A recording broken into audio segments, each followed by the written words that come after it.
Hello everyone, welcome to another video. My name is Anna Mardal. This is a little different from usual. This is not a video game, this is not a Let's Play. If you're one of my usual Let's Play watchers, you may want to back out and just wait for the next video, which will probably be a game.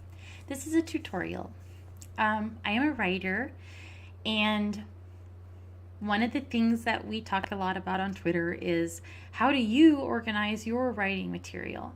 And everyone has their own system, and there's no one right way or wrong way to do a system.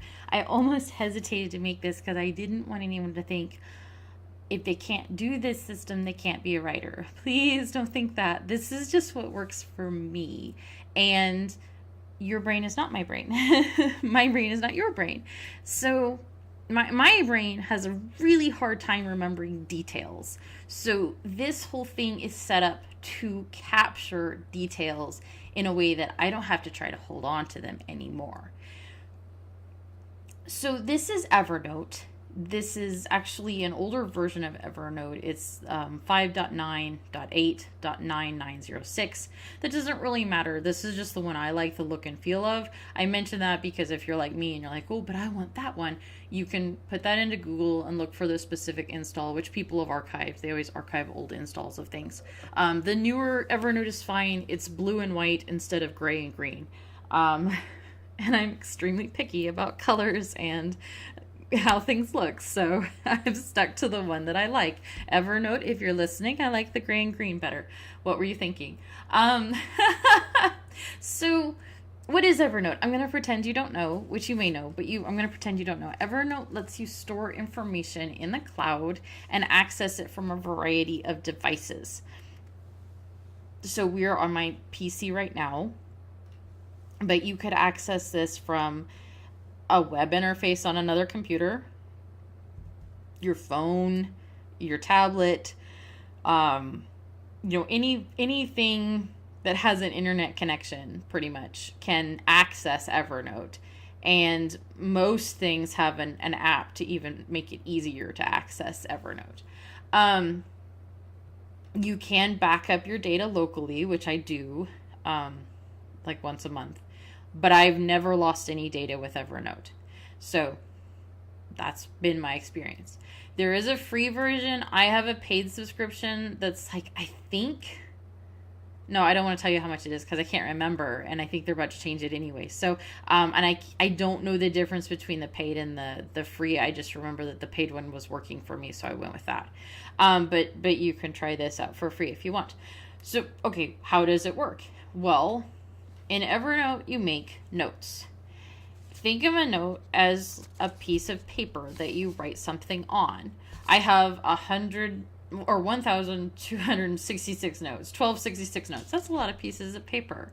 On a piece of paper, you might write something like an apple pie recipe and title it apple pie recipe. Now I have this piece of paper that has an apple pie recipe. What do I do with it? Well, one way to organize stuff is to put them in notebooks. And a notebook would be, if you think of it as like a physical notebook where you stick the papers. And so you can organize things that way. And so, for instance, all my recipes are in a notebook called Home Stuff. And I've got 57 recipes in there. And if I wanted to look through all my recipes one by one, which sometimes I do, sometimes it's like, I don't know what I want to eat. I don't know how to cook. I have forgotten everything. I am a helpless, hungry thing. Help. I can go through all 57 of my recipes and go, no. Oh, I forgot I knew how to make that. Yes, that is what I want. And poof, now I have food to eat. So that's one way to use notebooks. They help you organize your notes. Otherwise, you just have 1,266 notes, and that would be overwhelming. However, that is not how I use it to write. How I use the Evernote to write is I take advantage of the tagging system, which is really wonderful. Tags are metadata that you can attach to a note, and you can attach as many or as few as you want. So going back to the apple pie recipe, you could tag that desserts, if you wanted to have a way to just look at all desserts. So you don't want to have a separate notebook just for desserts, because you want to have just one notebook for your recipes. But say you only want to look at desserts right now, you've got a tag for that. You could tag it, I don't know, let's say Christmas. So that Christmas is coming up, and you open up your Christmas tag, and there's recipes from your recipe notebook, but then there's also presents from your friend's notebook, because you wrote down stuff during the year that I should get so-and-so something at Christmas, because you're way more on top of things than I am, let me tell you. And really, can I not make one video without somebody trying to call? Okay, I apologize for that. It's like a law. Seriously? No, go away. Okay.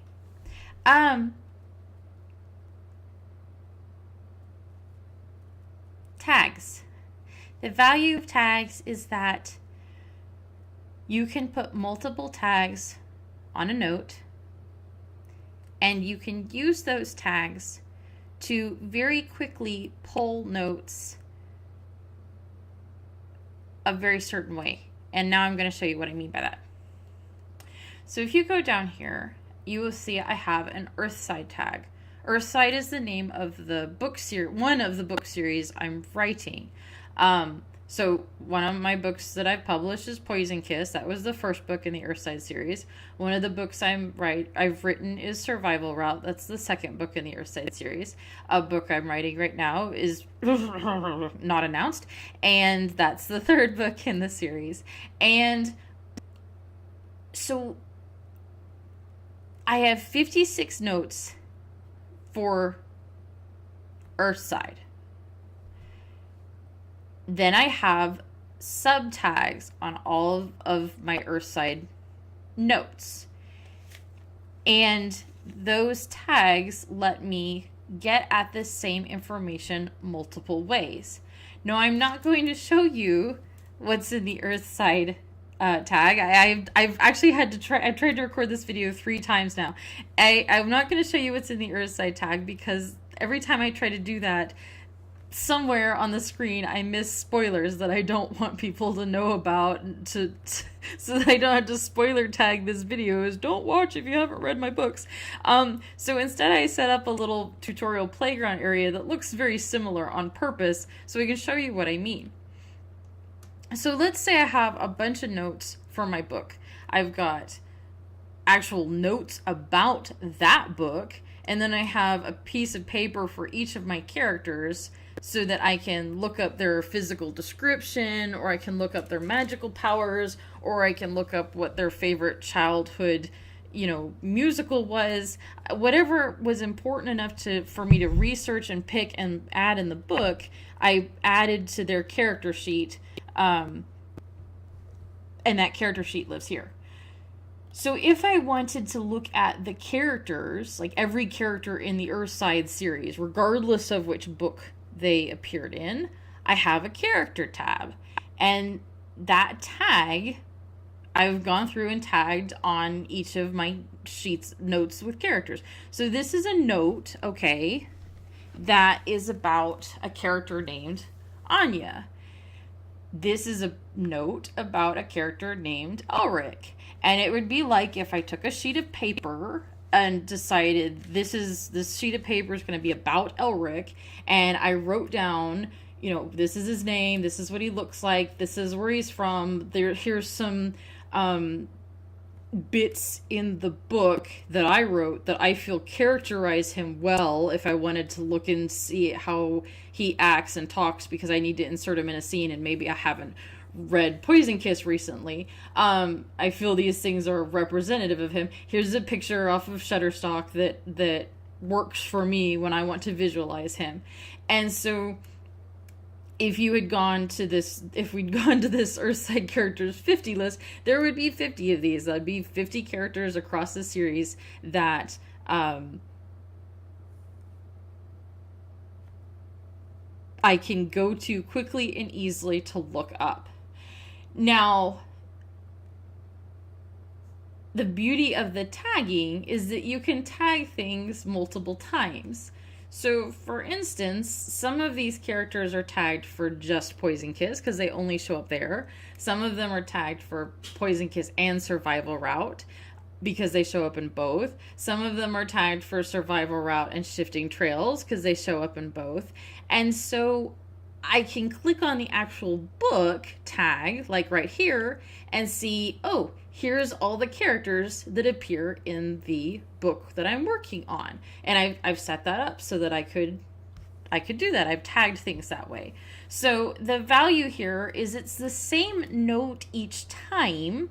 There's not two Anya notes. If I change this from brown to, black for her eye color, and I change it while I'm in the book view, if I go over to the character view, it's changed here too. It's the same note that I'm looking at. I'm just accessing it differently based on which tag I'm looking at. Whether I want to see all the characters I've ever made or all the characters that appear in this book, which I would want to access for different reasons. One of the other ways I stay organized, because this is a tutorial about organization, is, and pause. I want to talk about characters again. This can be overwhelming because there's so much, right? And I'm a gamer. I've role played, so I'm used to character sheets. I don't want anyone thinking, oh God, I have to figure out all that before I start writing. These start off as blank and I add things as we go. So if in chapter 3, I don't have an eye color yet, and I realize that I need to for some reason, and I decide, okay, it's going to be brown. Then I put that thing that I wrote in chapter 3 in Anya's character sheet for perpetuity. So if I need it down the line in chapter 17, and I'm like, crap, I know I gave her an eye color. I don't remember what it was. I don't have to go back and search each of the chapters for where the heck did somebody reference her eye color. I can just go to her character sheet because when I established the eye color in text, I put it in there. Did I establish it first before I even started writing chapter 1? No. Does it mean that you have to plan out meticulously each of your characters before you start writing? No, I don't do that. You can if you want to, but that's not what I'm advocating here. When I do figure something out, it goes in here. So one of the things I do to stay organized is for each book. So let's say the name of this book is Annalicious. So I'm writing a book, let's say, called Annalicious. So I make a note called Annalicious Notes. And for each chapter, as I'm writing along, if I have to look up anything by Google, I keep the link in here all together as part of a collection of external links that I had to look up for the creation of this book. I do that because I have learned the hard way that I will sometimes want those links again later and I won't be able to find them again. The Google search will have different results, or I'll search something slightly different than before. The wording won't be the same. I won't be able to find the article that I read and that I want to read again. I could save those off manually. I don't want to because then I'd have a bunch of external sites floating around. So instead what I do is I'm collecting hyperlinks to these things. So if I had to look up or decide or figure something out, if I had to look up exercise stretches and I looked at a video on YouTube, then I exercise stretches link, select it, Control K as a shortcut, keyboard shortcut, add hyperlink, and then that would be some kind of youtube.com blah blah blah blah blah, and it would be a video to stretches that I looked up because I wanted to see them before I wrote them into the book. If I look up a tattoo, I might save the link to it. If I look up a kickboxing video, if I find some dresses that I like to set a scene, a mask, if I have a character with teleportation powers and I want to look up the superpower wiki to see different words that people have used for teleportation, because maybe I don't want to use the word teleportation, maybe I want to use shadow stepping or something. That's here too. I've got a link to that. Anything I had to look up as part of writing the novel, and when and where I looked it up, so this was relevant in chapter 11, I store it in here, and if I ever want it again, I can find it. So that is one of the ways I use Evernote to organize my writing. I didn't set one up because I forgot to, really, but in Poison Kiss and Survivor Route, there are notes that have my outlines for the book. Survival Route actually has 3 outlines in it because the outline changed as I was working on it. So I had an outline 1, an outline 2, and an outline 3 that I revised each time because I wanted to keep the older ones for personal reasons. So potentially this book tag could have a whole bunch of notes that are unique only to that book, but you might also want to tag in things like all the characters that are in that book. So that's why I use tags instead of notebooks. If I had made a notebook, like these notebooks, if I had made a notebook for Survival Route's plot and then a notebook for its characters, or just a notebook for all the characters, I would have to look at those individually and keep moving back and forth. But because I've used tags, I can just go straight in here and see, here's all my Survival Route notes, here's all my Survival Route characters. So that's one way that I organize things in Evernote. Now, that can be kind of overwhelming, or I feel like it could, because here's this giant character profile sheet for each character. Oh my god, and here's this, long thing that is actually pretty long, and that's just 11 chapters. I scrubbed the rest of it for spoilers. But it doesn't have to be long. Like, this is a note for one of my short stories. And which is, by the way, you could read right now on my Patreon if you're one of my $5 Patreon subscribers. But this is a note that I made. It's about a girl who was born into a royal family, and I had to make some names for her family, like a great-grandmother and a grandmother and grandfather and their kids, and then her father's kids, i.e. her brothers. And I actually have links there with, this is the meaning of the name, and a link to where I found it. There's some nobles in the story who needed to be named. There's a bunch of research here, not all of which I used, but I looked it up. I keep it. I don't like keeping tabs open in case I might need that tab later. It's easier to just slap it into Evernote, and if I really do need it, I'll pull it back up again when I do. Here's like a timeline that I made. There's no dates in the story, and 1000 is just an arbitrary starting point, so I wouldn't have to do math.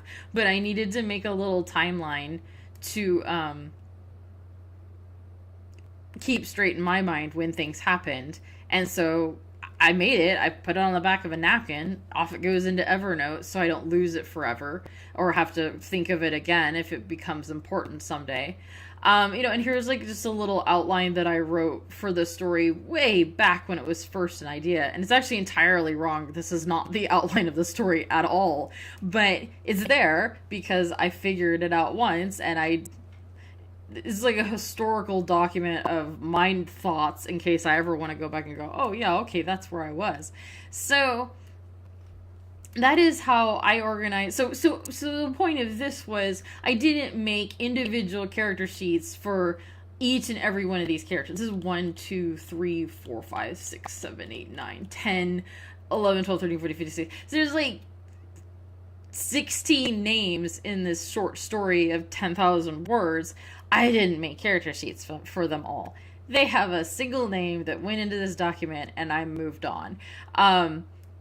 So this is not, I don't want anyone to look at this and go, oh God, apparently in addition to writing, I have to spend the rest of my life making character sheets.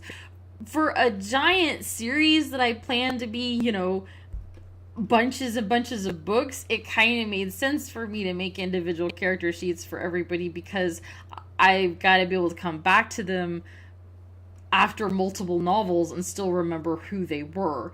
With a short story where I'm going to write it and be done with it, and I don't need to ever think about those particular characters again, no, I don't make giant character sheets. So this is how, there's multiple ways to approach this organization system. If there was something I really needed to know about, say, Gunnulf the Tutor, I could put,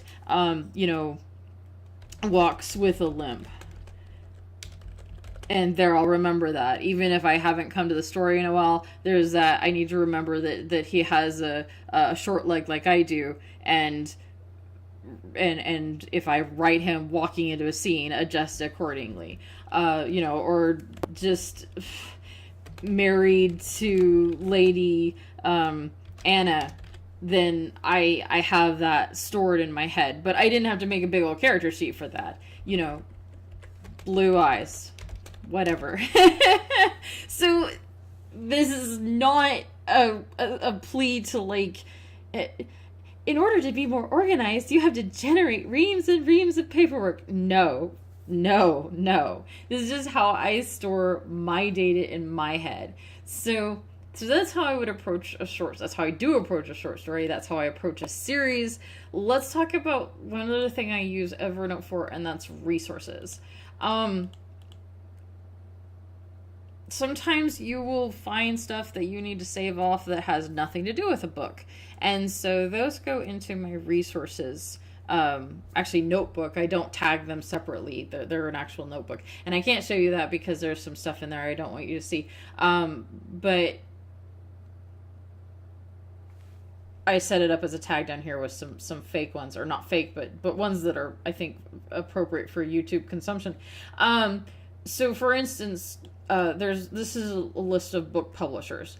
If I wanted to go to Amazon Kindle KDP, here's their link. If I want to go to Barnes & Noble Nook Press, which they keep changing the link, here's a link.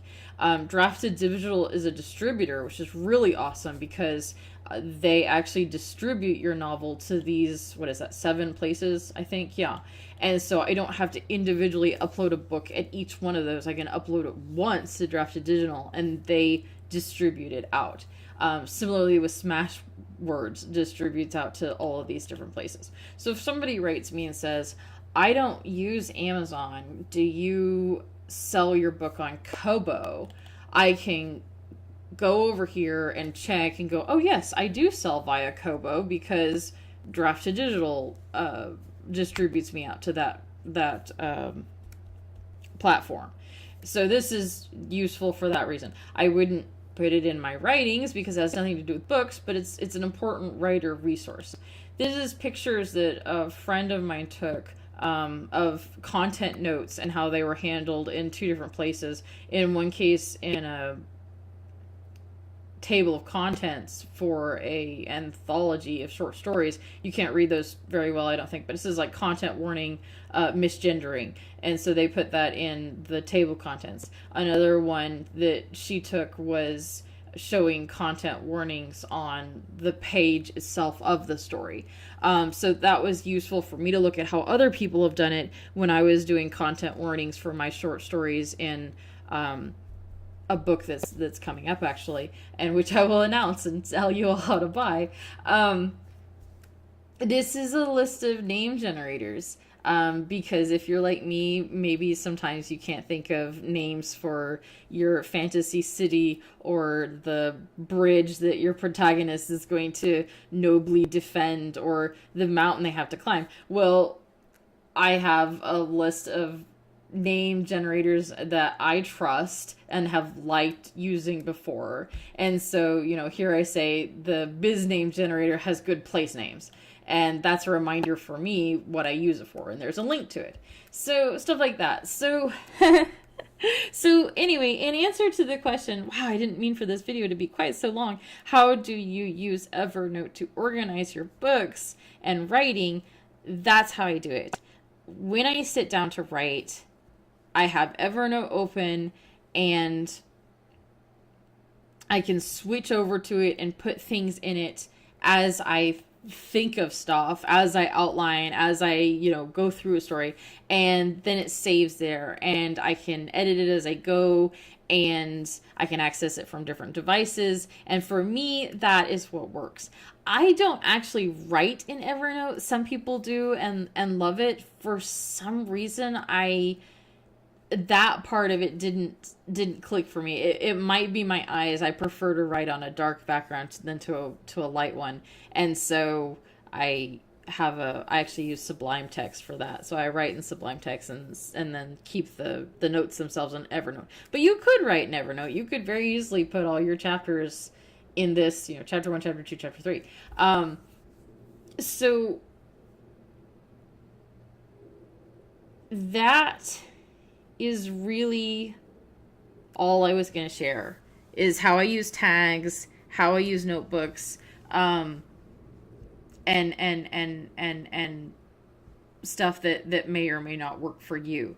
Hopefully this was helpful. I really hate that I couldn't use just the full examples and show you the stuff, but like I said, I didn't feel good about putting a bunch of spoilers up on the screen, so here we are with this instead, and I think it worked pretty well. Hopefully it did. If you have any questions and want to leave them in the comments, I will answer them to the best of my ability, and I hope that you guys have a good day. Thank you for bearing with me if you're one of my games watchers. I know this wasn't the usual fare, but I'm still posting games. That'll be the next one, I'm sure. So I will see you in the next video. Once again, I am Anna Mardal, and thank you so much for being here with me. Bye-bye.